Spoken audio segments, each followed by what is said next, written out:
You are now listening to CTR Media Network. What up, family?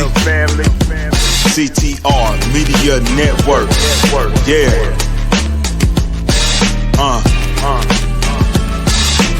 Best in the biz. Yeah. Join the team. CTR is who we are, the media network, that's the best by far. Whether you listen at your home, at your job, in your car, come get the information that's needed above par. Never lasting, motivational podcasting, giving you the answers to the questions that you're asking. Serious talks and topics, how to come up and profit, how to better yourself, your health is here, we got it. Reaching 350 million, they tuning in. We in 50 different countries, we all can. And like-minded, find your purpose and your assignment. Come get your fix, your feel, your mental alignment. Get active and speak to the masses. Build your influence all levels and all classes. Now you know you can monetize and grow. CTR Media Network. Start the show. CTR Media Network. Hello, everyone, and welcome to CTR Media Network TV, where we help podcasters and entrepreneurs turn their message into a movement. Today's episode, we have in the building Jeff Revilla. He is the founder of Poduty Live LLC, an innovative podcast theater and event venue that's helping creators transform their shows into live, interactive experiences. And if you're ready, which I know that you are, CTR Media Network audience. Yes, our CTR riders. I know you're ready to grow your podcast through live events, community building, and smart digital strategies.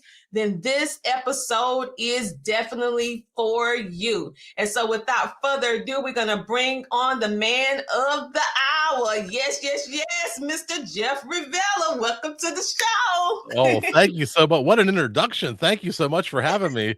I'm looking forward to our conversation here the next half hour. Yes, I'm looking forward to this conversation as well, because like I told you before, podcasting is what I do. I absolutely love it. And I love meeting people that's within the industries that's doing the exact same thing, but took some ingenuity, some innovation on the way that they deliver or way that they do podcasting. And you're definitely one of those people that's been, very innovative. So Jeff, when you think about the world of podcasting, we often feel like it's a solo journey because we normally start off by ourselves podcasting. But what made you see the power of opportunity in going live? Yeah, we're going to rewind about 10 years. There was a platform called Blab that came out around 2015, and the internet's kind of divided by people who know and were there for Blab, and they just missed it, or all they do is hear about people who were there. And it was this first 4-in-the-box live streaming service, and it had this amazing social element where you could go live, and within 2 to 3 minutes, 30 people would flood your room, and you'd be hanging out. I started doing a trivia show, and this idea that I could be in my basement hosting this global show with, people coming in from all over the world, Portland, Maine, or Portland, Oregon, Florida, Canada, everywhere. They're playing trivia with me while I'm sitting in my basement. And it's this crazy, interactive experience. And that became my first podcast. And it showed me that podcasting isn't just the MP3 file distributed over an RSS feed. It can be so much more. And you fast forward to look at what we're doing right now. I mean, we are live. You're recording from your home studio. I'm in a home studio. We have graphics flying everywhere. It's a pretty incredible thing that we can now do at a very high level. But we're doing it way more than just a solo podcast. Like you said, yes, you might start off by yourself trying to figure it out. How do I even record audio? I don't even know how to do, and then you put all these little pieces together, and then you take it out and you put it out into the world and see what happens.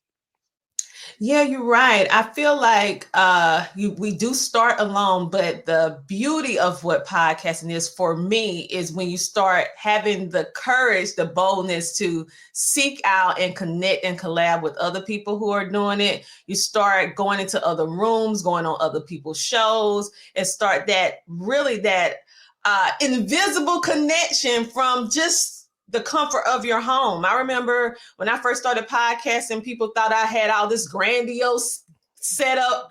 I was literally in the corner of my bedroom in my lazy boy. Thought I was going to put a little ambiance, lit a candle, and was up there talking on my cell phone. I didn't have a mic. I was using my cell phone, right?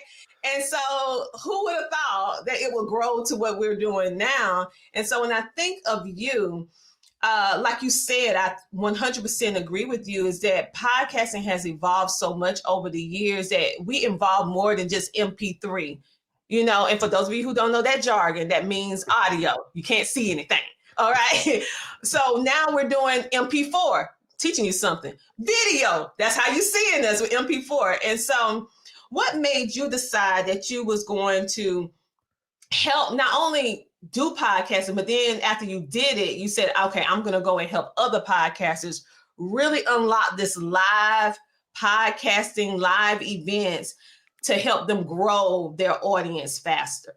Because that's a problem with podcasters. We want to grow, but how can we do it? Yeah, it's one of those things that was almost like a perfect storm, because after Blab folded, I wandered the internet looking at, I tried Google Hangouts and Appear In and Hop In and all these other services, but nothing ever fulfilled what Blab delivered. And so I thought, well, what if I could just build a theater that fit in the back seat of my car, and then I could set it up anywhere. I didn't need walls or structure. I could go to a pavilion in a park or alongside the river at a walking trail and just interview people walking by, or house parties. I thought about like doing raging kegers in the basement and doing my trivia show and traveling and setting it up. So this idea of, I wanted to continue that connection and entertaining. And a friend of mine opened a coffee shop right around, I want to say March 30th, 2020. And so we had booked to do a night of live podcasting, and we're going to do free tacos and drinks and trivia. And unfortunately, like March 27th, we were still like, maybe we could still have it. Maybe it's been 2 weeks since they shut down the world. And we had to end up canceling it. And during the pandemic, you're stuck in your house, you're not really doing anything. Pennsylvania was really strict on restrictions. And I started doing all these virtual events. I met some great people through the Indie Pods United. I met great people, the women of Indie Pods. Sarah Bradford does this great autism summit that I produced like 4 events for her. And I started doing all these events virtually. And I'm just like, this is great. And I love it. But I don't want to be in my house forever. I want to get out. I want to get in front of people. I want to see somebody laugh and smile in front of me, even boo me or throw something at me because they don't like that was a terrible joke. Don't say that again. Like, I just wanted interaction. I wanted feedback, and you really get that when you go live. We're live now, and if there's comments come in or likes, you start to see the likes pop up on the side. All that feedback feeds you and trains you and shows you how to make a better show. If you're not getting any feedback, stop doing what you're doing. If you're getting great feedback, do a lot more of it. And that's where I wanted to get to. So I wanted to start doing these live shows. My trivia show ended up getting picked up for television. So since 2020, in that same time period, this perfect storm, it's all coming together. I want to do live events. I want to do more video. TV starts to come in to pick me up to do the television show. Now I'm doing appearances. I'm like emceeing tug of war contests and stuff. Like, I'm doing all this like crazy things. And this idea of this virtual theater, this infinite seat theater where I can, my theater, if you look behind me, it's only 40 seats. It's not huge, but it's as big as Madison Square Garden because it's all built for live streaming. So I could have 20,000 people watching my little 40 seat theater, and I'm not restricted by the confines of my walls. It's I call it the concept is called the infinite seat theater. So that's where I wanted to get to. I wanted to build something that creators could come in without like tremendous risks. Like, if you want to do a podcast at a hotel, you got to rent a ballroom, and and then you got to hire the catering and get the chairs set up and the tables and the wiring. That's thousands and thousands of dollars. Podcasters can't do that. So what if we took these small spaces in these towns that were, struggling. I'm in the Rust Belt, Pennsylvania, Pittsburgh area. We have some struggling towns. There's good real estate. The infrastructure is already here. And what if we could take that whole concept of connecting the world and making this place like a central hub for doing that? That was a great idea because at the end of the day, one of the main things that make the world better, in my opinion, is for us to improve what's already here and to expand our connection with people. Many times we get to the place where we're like, well, I don't know, I'm not doing people today. Well, guess what? We're built that we need that human interaction at some point. You're going to need somebody. You want to have some type of interaction. So podcasting for me, that is what it has done for me. Like, I grew up in a very small town. It enabled me to be able to connect with the world. And now you're telling me that you built this theater, which is one of the main, I would say, now that we're out post-COVID, more people want to get into studios, more people want to do things in person. But like you said, the overhead costs, they don't know how to work equipment. They don't know the nuances of even how to stream online. So for podcasters who are out there right now, who have been doing audio all this time, they want to transition into video like we're doing today. What do you think they should do before, and what is the first thing they should plan for before they even transition from audio to video? Yeah, if you're just getting started, what you did is exactly the way I would describe how to start. I tell people you don't have to go out and spend hundreds and thousands of dollars on equipment. Chances are you have a way to record audio right now. You had a cell phone, right? You sat in your chair, you spoke into your cell phone. If you have a little laptop or an iPad, they make little plug-in microphones, $20 to $50. You can get something fairly decent that can record your audio. And the thing that I recommend is the most important thing when you're getting started is develop the process, because you have to do this next week too. And then you have to do it the week after too. So what you see is a lot of podcasters, they're afraid to start, right? They wait and they wait and they delay and they delay. And it takes them 6, 7, 8 months to record their first episode. And then they finally do it. And they're like, I did it. I finally did it. They're like, whew, that was such a, and then they release it and they're like, what are we going to do for week number 2? So you can record audio with the things that you have. Your first episode isn't going to be spectacular. Your 5th episode will be a little better. Your 10th will be better than that, because you're going to keep fine tuning and learning and figure out little things that make you a better host, a better podcaster. But you got to get started, and you have to build the process that enables you to repeat this week after week after week after week, or you will just burn out, because you can't spend 6 months producing every episode. You got to start turning this around. So I always say, figure out the formula, figure out the process, find the way to record with what you got now. Plus, probably when you started, there wasn't things like Adobe Podcast Beta and Levelator and all these like free tools that can almost give you a professional sound right out of the gate. So record that on your cell phone in the corner of a quiet room. There's enough free tools out there that'll fix all of that. I 100% agree with you. Work with what you already have, drop the excuses and move forward even when you don't have it all figured out. Yes, you write out the plan, but be willing to be flexible and adjust as you go. Because for me, podcasting was not just one straight line. It was something that I had to learn as I did it. I got better. Of course, I had a concept of what I wanted to do, what I wanted to accomplish and all that good stuff like that. But you have an idea of who your audience is, but until the data really comes out and you see the numbers coming in, then you really see, well, I thought I was speaking to a woman audience, but I have 55% men. Okay, well, I need to have a little bit more content from the men, because they're tuning in to my show a little bit more than the women. They're like 43, but I have more men. So let me make sure I adjust it a little bit so that I can appeal to my wider base audience. So that's a whole different topic.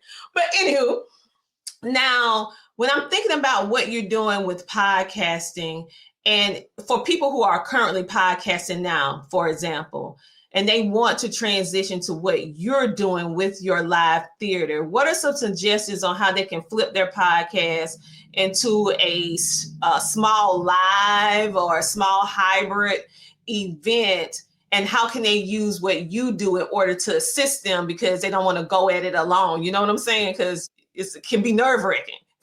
Yeah, I mean, I talk to people all over the world, and I say, I haven't found this business model anywhere. So like this is very new. So the chances of you having something exactly like this near you, it's probably slim.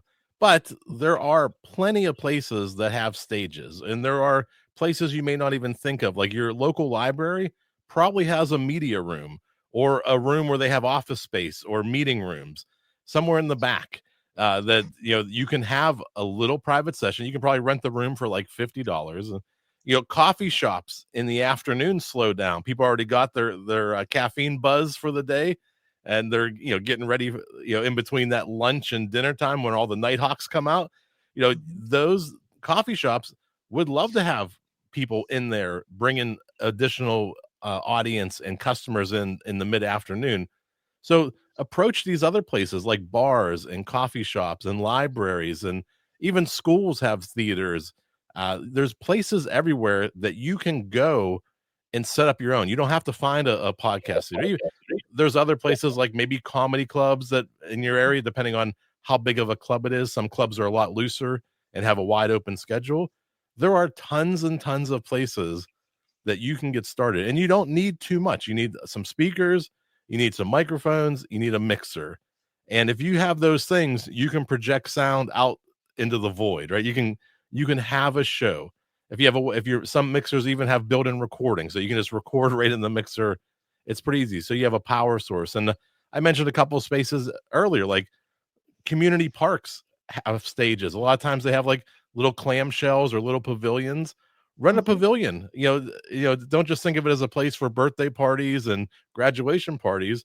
Run a pavilion, maybe $75 to have a pavilion for a whole day.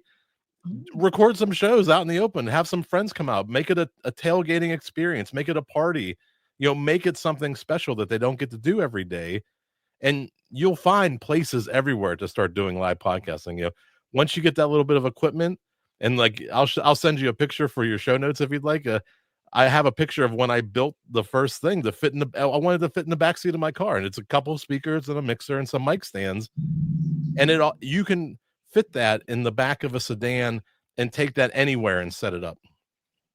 Wow. I know for me, one of my friends, she lived in this very elite condominium, like just doctors, lawyers, the higher echelon. They live there, but they have all these little nooks and crannies that are there. Beautiful rooms already set up, and being that they live there, they have access to everything. And being that we're their friends and we have access to, guess what? I have access. So when they saw me in Florida, they was like, oh my God, she just got her brand new studio. I was like, nope. I am using this room. Yes, I'm traveling, interviewing, and this was just one of the beautiful locations that's inside of their condominium. So I never thought of that to be a temporary podcast place to interview. And I have actually used the public library as well. You are exactly right. Most libraries today have media rooms. And if you are local to the area, have a library card, you can get it for free. Yeah. Some charge a little fee, but over here in South Carolina, we didn't have to pay a fee as long as you are a citizen in the county. So guess what? As long as you get on the books ahead of time, you can go in there and record and have that professional look and meet your guests. And it just creates the environment and feel of a live show, so it's very good. You gave some good pointers.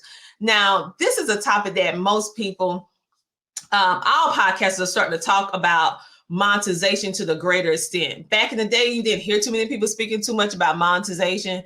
But now since they see all these podcasts going viral, they read the news about, this podcaster got $2.5 million. This one got this and that. So people are really thinking about it. So how can podcasters use their live shows, make it fun, because you're making it real fun, and some ways that they can monetize their live experience without having like a super huge audience?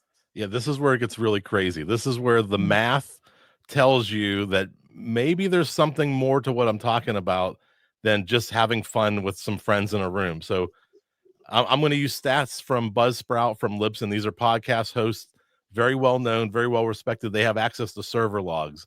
and they will tell you 95% of shows do not reach 1,000 downloads in their first 7 days.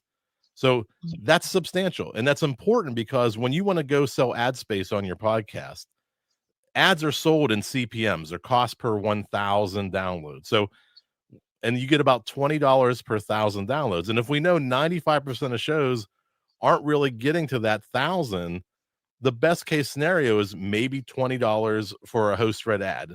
There's other things you can do to tease that number up and play with it and add packages and email, but in a cost per 1,000 world, $20 per 1,000 is a pretty realistic. So if you divide that 1,000 downloads by $20, the cost to get one download, your profit is 2 cents per download. So just keep that in mind. So this MP3 file that you're releasing to the world, 1,000 people downloaded it, and you're going to get about $20, about 2 cents per listen. When you go to a place like I do, or you go to the library with a free room because you live in the area, and you sell, let's say you sell 5 tickets to your podcast, right? And you sell them for $10 a piece. Those 5 people that are watching your podcast are worth $50, right? That is, what's the math on that? 500 times more, or 1,000 times more, 250 times more valuable. I think that's even low. I think it's 2 times 50 times 5. I guess it's 250 times more valuable.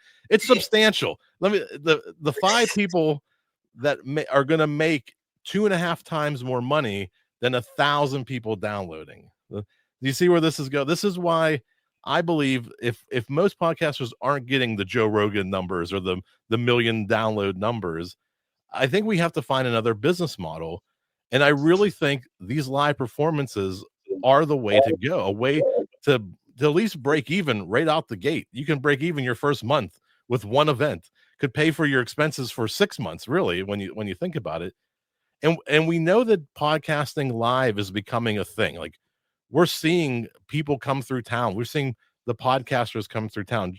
We see people touring, the NPR's tour, the Joe Rogans, the Kill Tonys. They're filling Madison Square Garden and these other arenas because they're drawing that kind of audience. So podcasts are able to now fill theaters and fill arenas. The problem is, I'm at home in my home studio. It's safe, it's comfortable. I know I can come home, turn my computer on, and I'm going to sound great. And a lot of podcasters get to this point and they stop. Like, they don't go. Like, they want the money of the theaters and the arenas, but we're kind of boxed into our home studios. And what I'm trying to build and what I'm trying to show people is these middle live events somewhere between your home studio and Madison Square Garden. This is kind of that stepping stone to get there, because how else are we building the talent to fill those theaters? There's nothing in between. You just have to be a comedian or an actor or actress with a large following that can do it. Podcasters have to get a stepping stone. We have to find a way to get from our home studios to those large theaters. And when we start to think of live as a revenue model, as a different way to monetize our podcasts, this becomes something very, very different. It becomes very real, very fast, because not just 5 people buy tickets to your next show. What if it's 20 people? When it gets to 30 people, you don't have to have a ton of people to be making some serious money from live performances. Oh, I think you're still. That is so true. That is so true. And one thing that I teach is, if these platforms are not monetizing you the way you want them to monetizing you, then you need to take it up and do it yourself. Okay. You need to do it yourself and collab and work with the right people. If you don't know how to do everything yourself, how to make a model of how you want to monetize your show. I tell people, think about your unique, whatever you bring to the table. What is it that you saw, that you experienced, that you lived, that you can actually rinse and repeat and duplicate it and make it an experience for the people? And so I 100% agree with you with live events, because we did an event. I have never did a live show with a live studio audience, but I always wanted to know how that felt. So I did it about 2 years ago.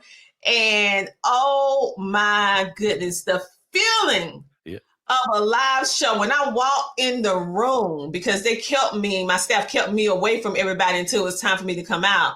When I came out, I'm very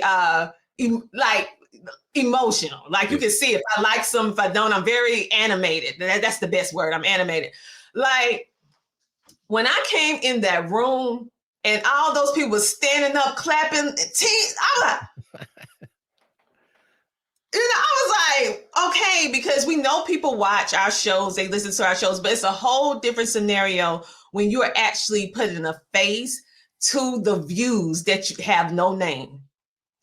And if you have never experienced this as a podcaster, don't be afraid. Go ahead and do it. You don't have to have a big grandiose thing. My first event that I did, we had about 50, 55 people, and that was a lot to me. My friend said, this ain't nothing but a little birthday party, girl. This ain't nothing. This ain't nothing. I was like, it's something to me. I'm like, oh, I don't know. But it was just amazing, right? And so when I see what you're doing with your background, well, not your background, your actual theater,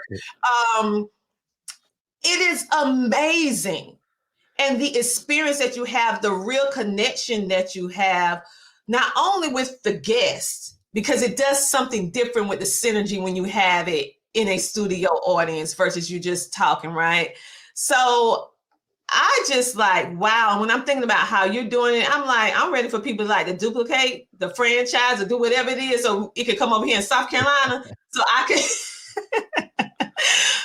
can be a part of it. So when I'm thinking about engagement and community building, because I can really see how you're big with those two factors. And Poduty seems like it exemplifies those two words very good. So what are you thinking your superpowers are in turning them listeners into loyal fans?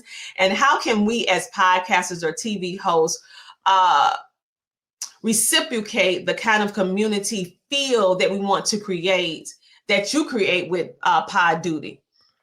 Yeah, a couple things. One, we didn't really expect this, but one thing that we've seen since we've launched this and we assign a date, we start building out the landing page. For most people, they say, hey, I have a podcast. They tell their friends, they tell their family, and you might get some sympathy downloads, or they might say that they're listening, or there's just something off a little bit about when you're passionate about something and you're trying to bring in friends of it. It doesn't really always resonate. It's almost more the strangers, the people who have similar interests tend to resonate with your online podcast more. But what we found out is when you book a date and you say, hey, we're celebrating our 20th episode next month. We're going to be live on the main stage at the Poduty Podcast Theater doing our 100th episode or whatever it's going to be. That instantly gives a level of credibility to your show that I haven't seen work with anything else. When now all of a sudden your friends are like, wait, what? You're going to be on a main stage at a theater? And your family's like, oh, we're going to come to that.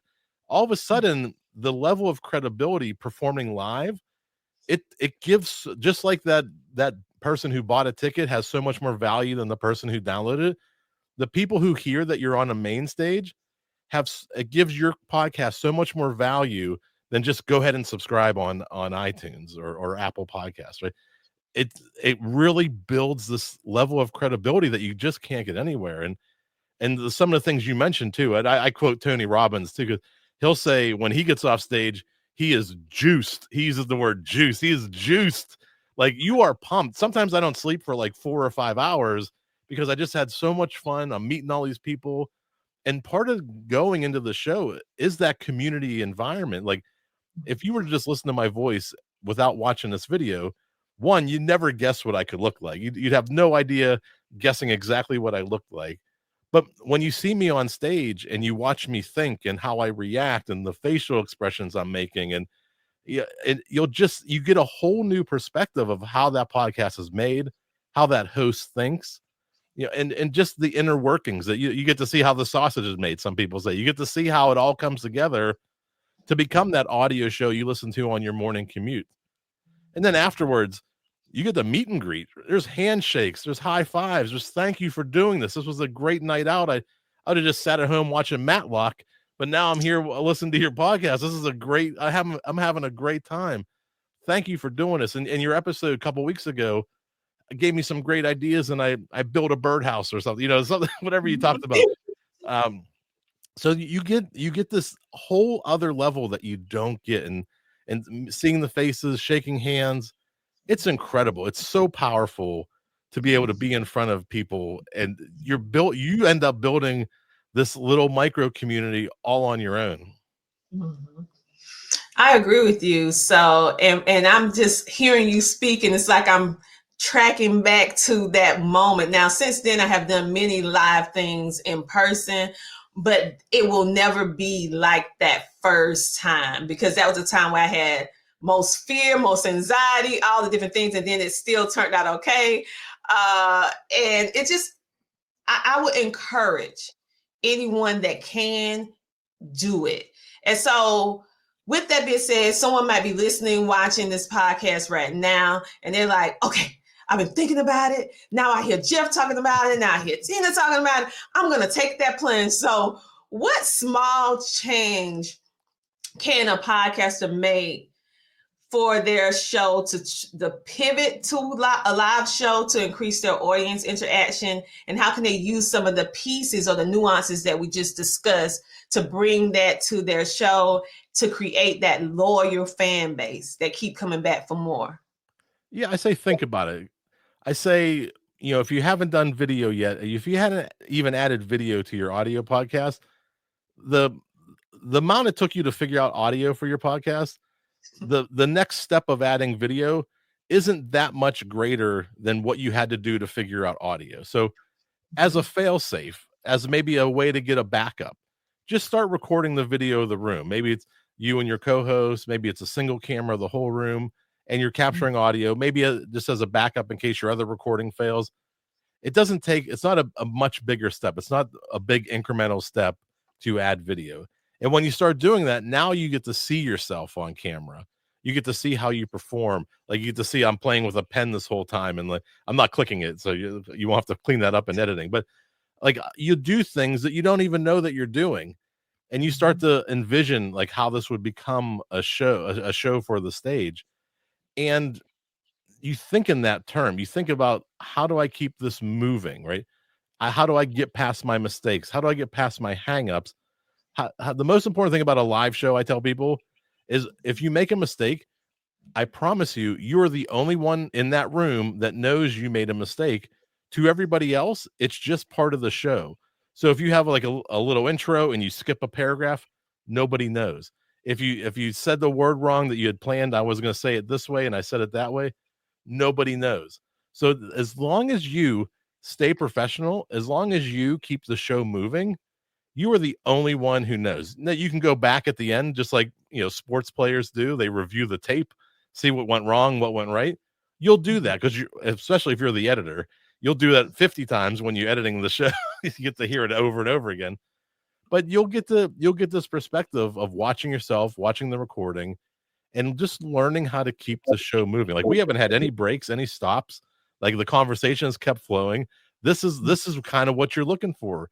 How do you keep that show moving in a way that's engaging for the hosts, the guest, and that'll be engaging for the people watching at home too? Exactly. And I just say, just get comfortable with having a conversation. And so that's just for me. I just love meeting new people. I'm very inquisitive. I like to know and learn more different things. And so when I saw what you've done, or what you are doing, not done, what you are doing, I'm like, ooh, I never heard of that before. A theater for podcasting. Oh my goodness. Now, I love acting and stages and all of that. And why didn't I think of that? So I'm like, that's absolutely amazing. And so I love what you do. And if I'm ever in the area and you guys are open, I'm going to swing on by, because I want to get the real life experience. But from your experience, because I know that podcasting, even if you're doing the live streaming, that's part of the digital marketing industry, dealing with live shows and stuff like that. So as the expert that you are, what tips can you give a podcaster or maybe a streamer to help them grow right now? Something that they can do that's small. Okay, not too overwhelming. Yeah, even though it's a video medium, if you're just talking live streaming, Mhm. the best thing you can do is work on your audio. The other things are a little more forgiving. The lighting is a little more forgiving. The positioning of the camera is a little more forgiving.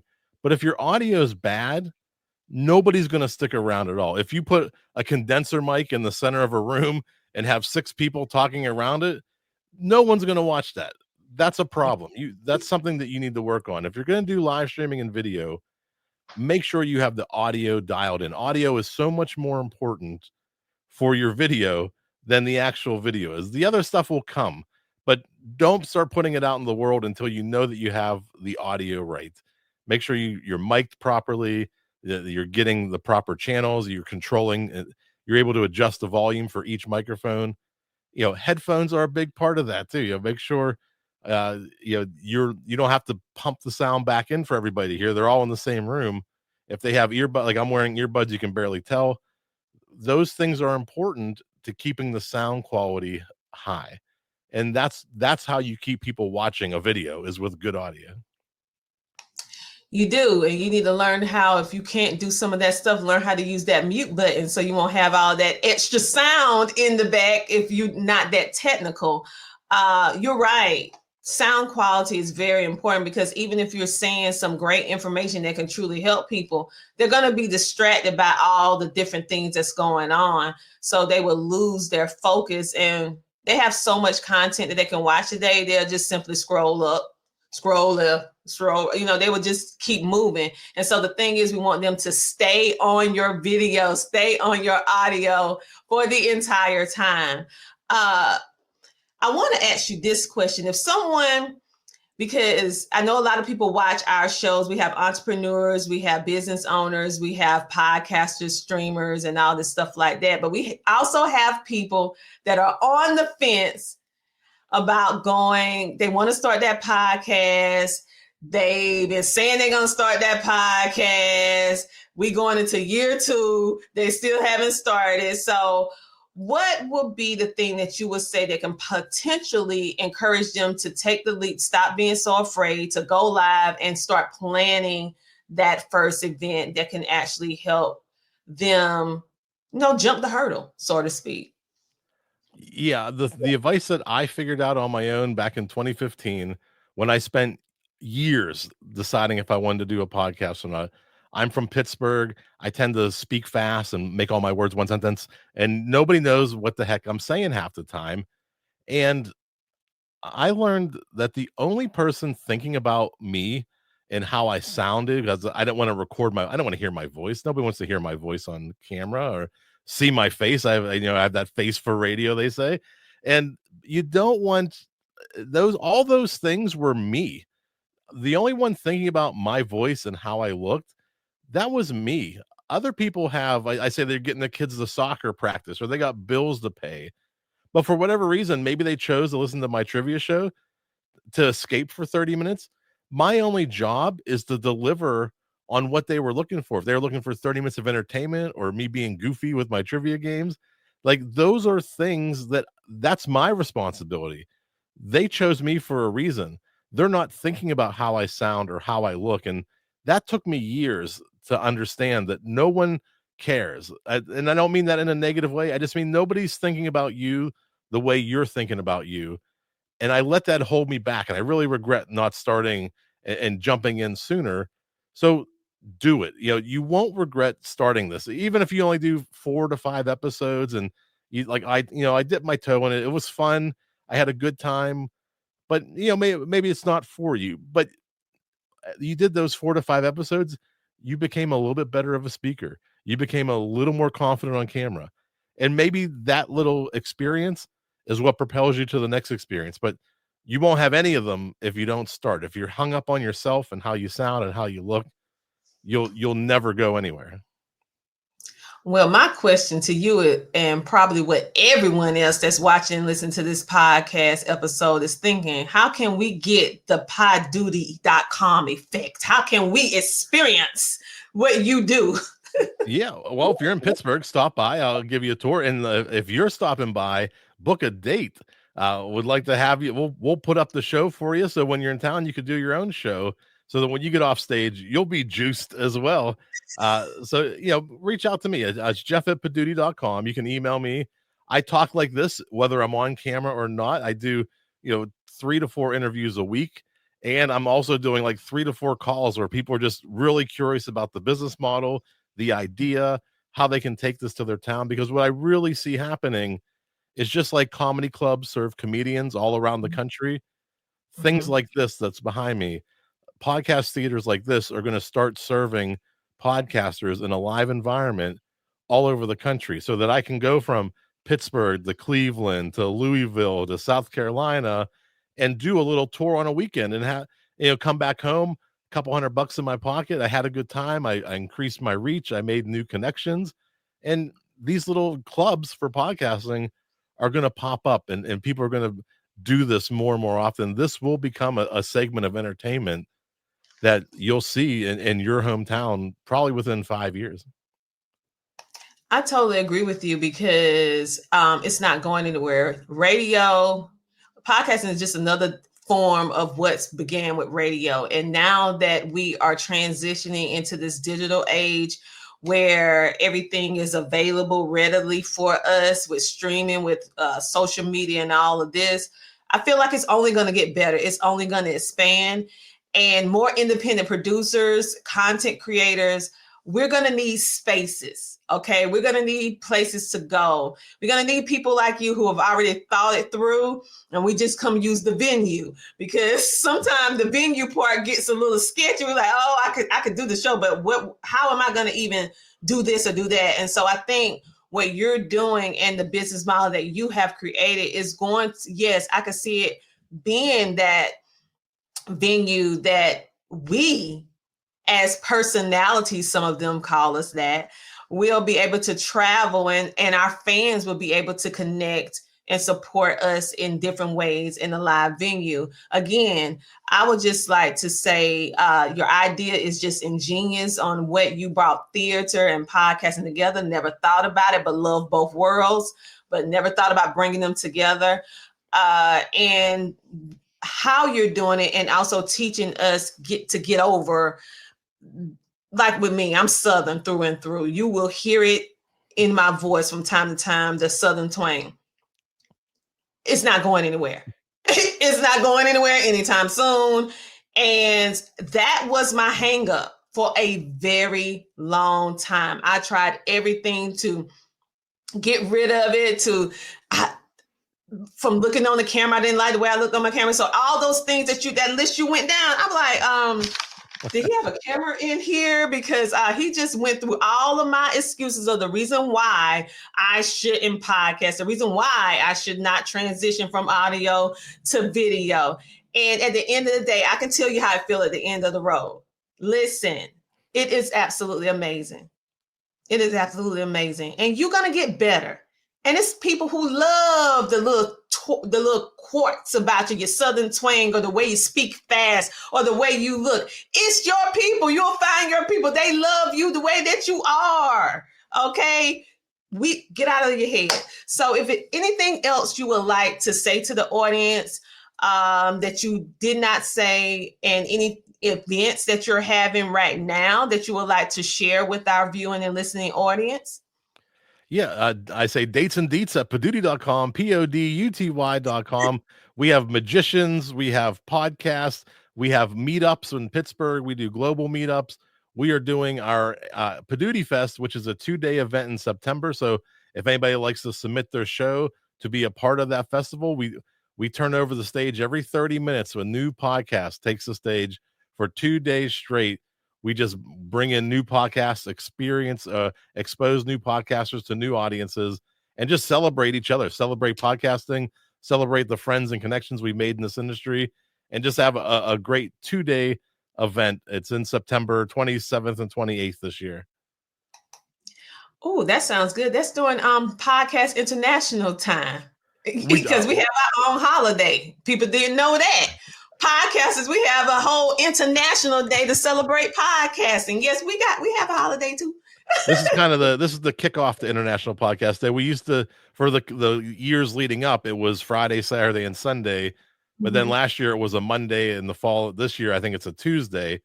So in order to keep the momentum going and still do this on a weekend for 12 hours, we started to do our own event called Poduty Fest, which is the lead up to International Podcast Day. So hopefully you'll see people everywhere that weekend, really just out there podcasting, having fun, supporting each other.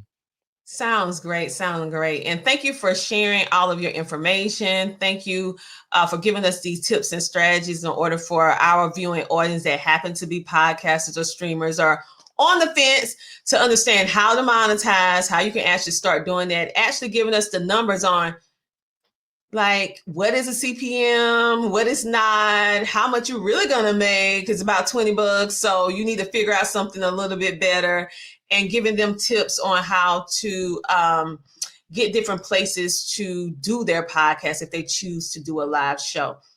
So I appreciate you so much, and thank you for being a featured guest on CTR Media Network TV. You guys go download the app today. Yes, yes, yes. I got to do my spiel. You can see our show on Roku TV, Apple TV, Amazon Fire TV. We have a web app as well, Android TV, iOS, to download it on your cell phone or Google Play.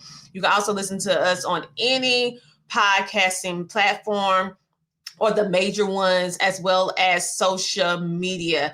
Today, we had the amazing Jeff Revilla, and he helped us to grow our podcast with his expertise of live events. If you have not thought about this is your okay moment to go ahead and push through. Again, thank you so much for tuning in, and we'll see you next week, same time, same place. Have an amazing day. Talk to you later. Bye. Here's why you need to tune in right now. With CTR Media Network, you can transform your knowledge into a fully produced TV show. Imagine your content streaming on platforms like Roku, Apple TV, Android TV, and Amazon Fire TV, reaching over 350 million households in 140 countries. We take care of everything, from managing your ready-to-go content to global distribution. And it's not just any content, it's edutainment, a perfect blend of education and entertainment that keeps viewers coming back for more. You'll join a vibrant community of thought leaders, podcasters, and educators, all sharing a passion for impactful content and global reach. Plus, with our app available on Google Play and the App Store, your show will be accessible to millions more, ready to shine on the global stage. Let's get you started. Schedule a 15-minute call with us today and turn your idea into a TV sensation. Reply to this video by saying, "I want to learn more." Don't wait, your audience is out there waiting.